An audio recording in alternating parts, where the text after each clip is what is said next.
additional 50, which comes up to about $140 million that you're throwing around. I don't understand this, but here's all I gotta say. Don't go to the damn poker table. Don't go to the blackjack table. Don't go to the slot machine for crying out loud, even if it's only asking you for $1. Don't do it. Stay the hell out of the casino other than your performance. That's another piece of like what Floyd has done with his money after his fight career. Now, there is the lawsuit that Floyd is in with Showtime, and I don't think Al Heyman's a part of the lawsuit, even though he blames Al Heyman in a lot of the lawsuit for stealing his money. We're $340 million. We'll see if anything materializes out of that or if Floyd just spends more money out of his ass. How does he owe you the money? Why don't you just like... Here's what happened. He pre-sold the fight using my likeness to some company in, I think, Dubai or like the Middle East. This is my understanding of it, for $10 million cash. We ended up doing the fight in the States with a different company. Stephen A. Smith exposes that Floyd Mayweather, despite earning enormous sums during his career, mismanaged his finances and now faces financial trouble, forcing him to return from retirement for new fights. Wow. You're blaming them when in fact it's really, really you, because you can't do what they do every day. Maybe you should go to them to get some lessons.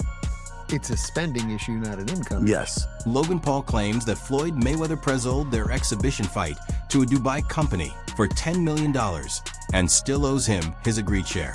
Our fight with my name and likeness to someone else in Dubai for $10 million cash. It's our fight, bro.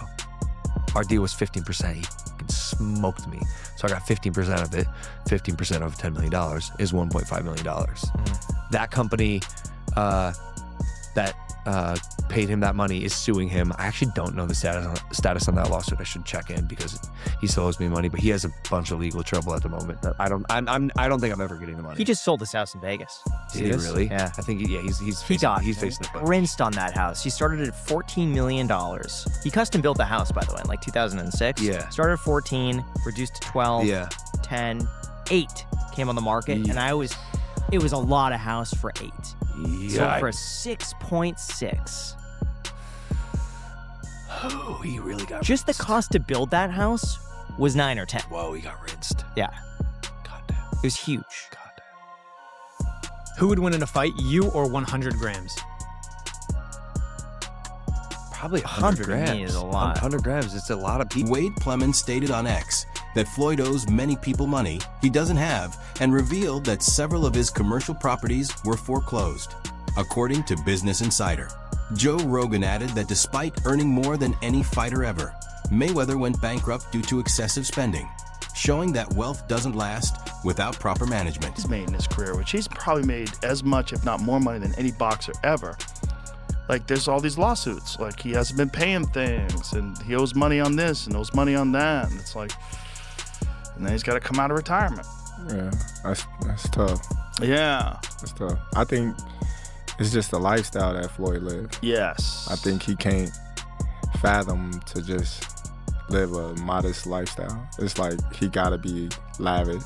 Right. He's got to have those videos where it shows you all the watches, where he opens the case up, you know. All the money. He gotta show that he got $1 million in his backpack. And, you know, he got the latest watch and the latest car, and look what I just bought. And when you get into latest watches and latest cars, you get into that like, boy, that money goes quick. Yeah. Bugattis are like $3 million. There's watches that are $3-5 million. That's Wade Plemons reveals that Floyd Mayweather sold his private jet to cover legal debts, showing he owes many people and struggles to manage his finances. In Florida from 18 to 20 mil, and he's got a place in LA that's like $25 million he's trying to sell now for like 48, which it's funny how now all of a sudden Floyd's trying to sell all of his assets. What does that tell you? He just sold his private plane as well, which I don't know what that went for, but again, he's offloading assets because he's massively in debt and owes people a lot of money. And he's trying to finance something, whether it's legal fees, whether it's other mortgages, whatever. But yeah, getting a net negative of $4 million on the house you built and then put on the market is probably the worst real estate investment you can make.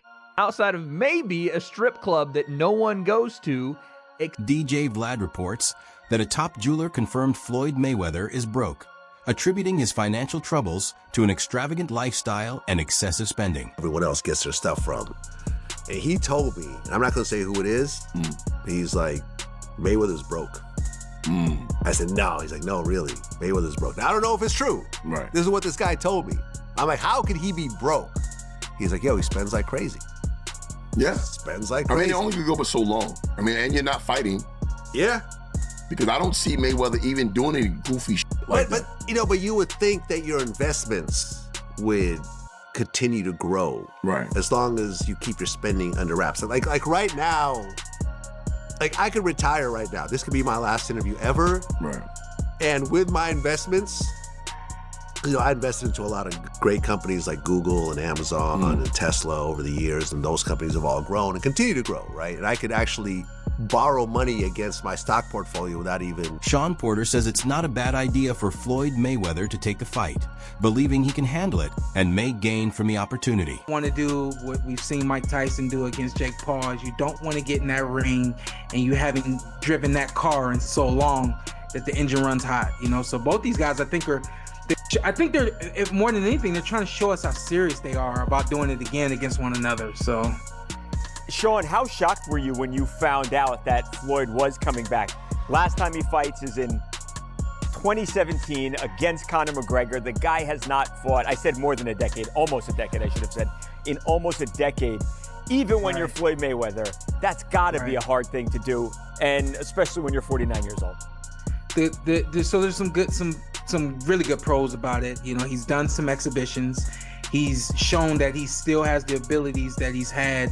They're clearly not what they used to be, but they're still there, and then beyond that, the fact that he lives a good, clean. Wade Plemons revealed that Floyd Mayweather lost $8 million on a Vegas house and has taken out $54 million in 9% interest loans he hasn't repaid. Another house was foreclosed. He likely sold his plane, and he is known to gamble, highlighting his ongoing financial struggles and risky spending. Joe Rogan explains that despite earning more than most fighters ever, Mayweather's extravagant spending on luxury watches, cars, and other items mismanaged his earnings, leaving him unable to cover debts. Now facing bankruptcy and owing many people, his situation serves as a cautionary tale that even immense wealth cannot last without careful financial planning. About that. Iran Barkley, when he was in his prime, was hanging out with all these professional athletes, and everybody was getting diamond-crusted chains and this and that, and he was keeping up with these people. Like, you got to keep up with the Joneses. And he just found himself, draining all of his money. He was talking about it like that was the biggest detriment to him being able to save any money. They trying to keep up. Yeah, which I thought was funny when I was listening to this conversation with Chad Ochocinco. He was talking about it. He was like, his jewelry fake. Yeah, he was wearing fake jewelry. But who would know? What's that? Who would know? No one Chad know. Ochocinco. Exactly. It's Fake like when jewelry, they look at him, flying economy. He was sleeping at the stadium, so he didn't have to pay for an apartment. So smart. DJ Vlad says Mayweather's financial troubles are surprising given his earnings, noting that even basic investments could have secured long-term wealth. He points out that Floyd always flies private, though he doesn't own a plane, and contrasts this with Drake, who has a personal aircraft. While Vlad has never met Mayweather and doesn't know his finances in detail, he observes that owning multiple properties and constant spending can cause problems, mentioning that Floyd once bought a jewelry district building. He concludes that even at Mayweather's level, overspending and public scrutiny can quickly turn financial mismanagement into visible issues. Because he made so much cash, and if you invested even in common stocks, you should do pretty well. But, I mean, listen, Mayweather never flies commercial. He's only flying private. So he doesn't own his own plane? I don't think so. I've never seen a Mayweather plane, like a Drake plane. I've never seen that. Not to say that he doesn't. I don't know Mayweather like that. I've never even met him. So, I don't know. I mean, you have a lot of properties. You have a lot of money you're constantly spending. Right. I don't know. Remember at one point he said he was buying the jewelry district building. Yeah, and they said that wasn't true. Yeah. I don't know, man. I don't know this man's finances, but this guy told me that Mayweather is in financial problems. See, here's the shitty part about actually losing your money when you're on that level and you're, kind of like flossing, showing off. Nobody gives a shit. Like people actually. Wade Plemons explains that since retiring, Floyd Mayweather has mismanaged his money. Lawsuits, debts, and legal fees forced him to sell assets, including his private plane and multiple properties. While he made some profits flipping houses, losses like a $4 million net loss on a Vegas home show poor financial decisions. Plemons notes that Floyd's exhibition fights, including against John Gotti III, suggest he is motivated by money rather than love of the sport. Lavish spending and attempts to cover debts reveal he struggles to maintain his fortune despite past earnings. Again, 5 years ago now, but that was like the initial rumblings around that fight. And what Floyd did was use Mayweather Promotions to bring them this fight and say, if you'll front us this money, we'll put this fight here. They fronted him the money. He took the money, had the fight at the Hard Rock in Miami with Fanmio instead. That was the company that put it on, Fanmio. And Logan saw none of that front end 10 mil, and the people that paid Floyd the 10 mil never saw a dime back. It's nasty work what he did. But this has been like one of Floyd's MOs, is that he leverages his fight name or his quote-unquote assets, and which is what, a lot of wealthy people do. They leverage their assets to take out bigger loans or, whatever. But Floyd does it in such a reckless way that no one ever sees return on it. He just takes money. It isn't a loan. He's stealing. He didn't have provisions in place. I've talked about this, ad nauseum over the last couple of years, but the fact that we actually get some details on this from Logan is hilarious. Our deal was 15%. He fucking smoked me. So I got 15% of it. 15% of $10 million is $1.5 million. Mm-hmm. Also, the fact that Logan agreed to 15%, he's got that manager, Jeff, who says, I make the big deals. He got absolutely rinsed on that deal. But also, Graham has some important information about Floyd Mayweather and, again, his, I wouldn't say shitty business dealings, but how bad he is with money. Let's keep listening. Company that paid him that money is suing him. I actually don't know the status on that lawsuit. I should check in because he still owes me money, but he has a bunch of legal trouble at the moment that I don't think I'm ever getting the money. He just sold his house in Vegas. Henry the analyst criticized the upcoming Floyd Mayweather versus Mike Tyson fight, calling it one of the most money-driven decisions he's seen. He questioned bringing Tyson back after the Jake Paul event, calling it bizarre. And as a true boxing fan, he dislikes these one-more-time exhibitions, seeing them as catering to spectacle rather than the sport. I think Floyd Mayweather made close to $1 billion in his career. I mean, his career earnings are absolutely insane. His activities since then almost feel kind of demeaning to his legacy, I suppose you could say. Well, I can tell you that I did a little digging, and actually there are a number of lawsuits that are currently active against Floyd Mayweather Jr.'s name, and they're worth a significant amount of money. From controversies around endorsing certain cryptocurrencies, to millions of dollars worth of unpaid luxury items, and even allegations of unpaid luxury apartment rent. These are all alleged, and these are all the cases that currently exist against him. There's no record of some kind of settlement, and as far as I know, a lot of these are ongoing. To add to that, Mayweather even lodged his own case against Showtime, and he did that this year, reportedly seeking damages of $340 million. And the allegation. Despite his reservations, Henry the analyst acknowledges the fight will likely draw massive attention on Netflix, as both Mayweather and Pacquiao are former champions. He notes Pacquiao appears in better shape than expected after facing Mario Barrios, while Mayweather hasn't had a proper fight in years, making it unclear who has more left in the tank. Although he sees genuine intrigue in the matchup, Henry criticizes it as a cash grab, saying Netflix prioritizes revenue over supporting boxing through regular events. While these spectacles bring exposure, they don't benefit the sport long-term. Comparing it to the excitement of the first Mayweather-Pacquiao fight, he feels the current approach exploits fans. Ultimately, he balances skepticism with recognition of fan interest and encourages support for authentic boxing content, such as through documentary funding. Money. The fact that they both need money, Mayweather probably needs it a little bit more than Pacquiao does, but it's there no matter what. One of the strange truths about this one coming into it is they're both going to be having exhibition bouts in the next couple of months. Pacquiao is randomly taking on Ruslan Provodnikov, who some of you may remember was a champion at 140 pounds. And Mayweather's taking on Mike Tyson of all people. I mean, that's the most money motivated thing I've ever heard. It's utterly bizarre. And I don't want to see Mike Tyson anywhere near the ring again, especially after that Jake Paul fiasco.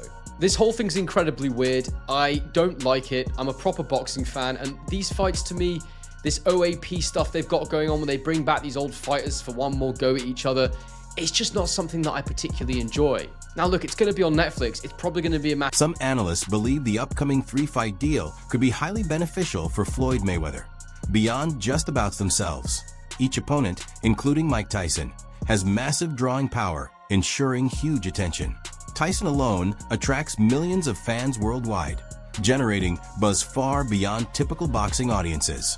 This exposure could bring Mayweather substantial financial gains, helping him recover from past losses and mismanaged earnings. First of all, the fact that he's fighting Mike Tyson, I like that. Why? Because I'm a big Mike Tyson fan. And look, bro, you really can't take it with you. You know what I mean? These guys have an opportunity to be on Netflix and be seen by 40, 50 million people in the fight, in the first fight with Mike Tyson. That's huge. Mike Tyson versus Floyd, I think the highest rated show that has been on television, boxing match that has been in the last, since Ali, probably. Definitely since the days of when ABC was showing things. Over 100 million people watched Mike Tyson fight Jake Paul. You can get Mike Tyson and Floyd Mayweather. The 3-fight arrangement is structured to let Floyd Mayweather earn without relying solely on traditional pay-per-view sales. Analysts note that sponsorships, international promotions, and live event revenue could be enough to restore his wealth. Some view this as Floyd's most strategic comeback yet, allowing him to earn millions while stabilizing his finances after years of extravagant spending. These fights could help him reclaim his reputation as a top earner in boxing and achieve a significant financial rebound, with observers closely watching to see if the deal can resolve his long-standing money troubles. That comes from Greece. Okay, a lot of money is credited to Saudi Arabia for investing in. Sean Porter said the Jake Paul versus Mike Tyson fight was extraordinary, drawing massive attention and a huge crowd. He believes the upcoming Floyd Mayweather versus Manny Pacquiao fight, while high profile, won't generate the same excitement or turnout. Porter notes that Jake Paul uniquely energizes his audience, creating a spectacle beyond boxing, and not every fighter has that influence. While Floyd and Manny are boxing legends, modern fight appeal relies heavily on personalities who connect with fans, a strength Jake Paul has. This shows that today, drawing power in boxing depends not just on skill in the ring, but on engaging and mobilizing audiences. And that did like 108+ million people. And then I think Terrence and Canelo did like 40-something million people. Huge audience, obviously, but not even half of Mike and Jake. Do you think it ultimately gets a massive audience? Again, because it is too. If you've got Netflix, you can watch this thing for free. You don't got to shell out $100 for a pay-per-view. Does this knock out the 108 that Tyson and Paul did? That's asking a lot, right? That's asking a lot, because you have a Jake Paul that's crossed. He brings a different kind of crowd. Yeah. Floyd's touched that crowd. Manny, of course, has touched that crowd. But I don't think they're going to pull in 108. Yeah. They 100%, without a shadow of a doubt, they'll do more than 40. I can see them doing maybe 60, 80. But 100 is a little hard to imagine. That's it for today's video. Stay tuned for the next one.